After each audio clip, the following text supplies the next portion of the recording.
pour faire état une énième fois de nos préoccupations concernant la préparation des élections, notamment le refus d'inscrire des gens qui réunissaient toutes les conditions et qui étaient dans une file d'attente.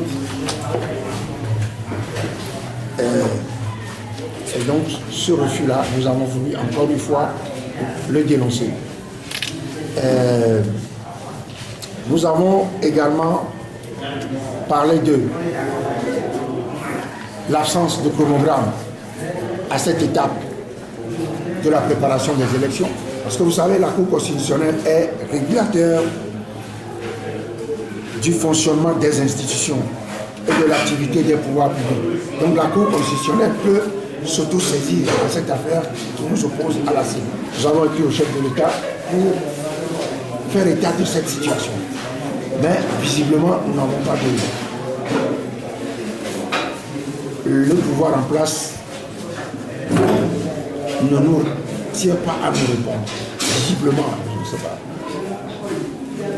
Et nous demandons également à la communauté internationale d'intervenir en amont avant que les crises ne se produisent pour qu'on en arrive à crier retour à l'ordre, retour à la légalité constitutionnelle ou retour à l'ordre constitutionnel.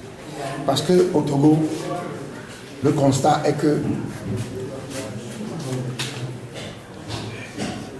tous les jours, la loi est violée. Plusieurs fois par jour, la loi est violée. Voilà ce que nous avons voulu dire à la presse aujourd'hui.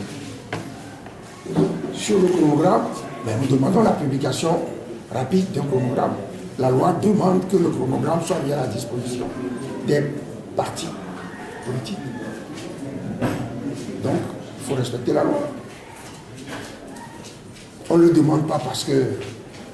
Non, on le demande parce que quand vous voulez vous organiser, vous allez participer à une compétition, vous devez savoir quelles sont les étapes. Vous devez vous organiser en conséquence. Donc, nous demandons que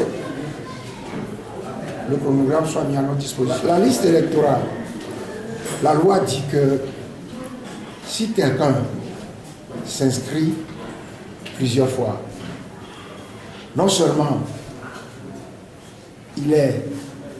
ses inscriptions sont annulées, mais il est radié de la liste. Pendant 3 ans, il ne figurera pas sur la liste électorale. Il est puni pour avoir tenté de frauder. Or, au Togo, ce qui s'est passé, c'est que ceux qui se sont inscrits plusieurs fois, on a annulé les inscriptions qui dépassaient l'inscription. Ouais, son inscription, on a maintenu l'inscription et on a éliminé les autres inscriptions. Ce n'est pas ce qui devrait se passer. Ce qui devrait se passer, c'est que la personne est radiée de la liste électorale pour une période de 3 ans. Ça veut dire qu'on encourage la fraude.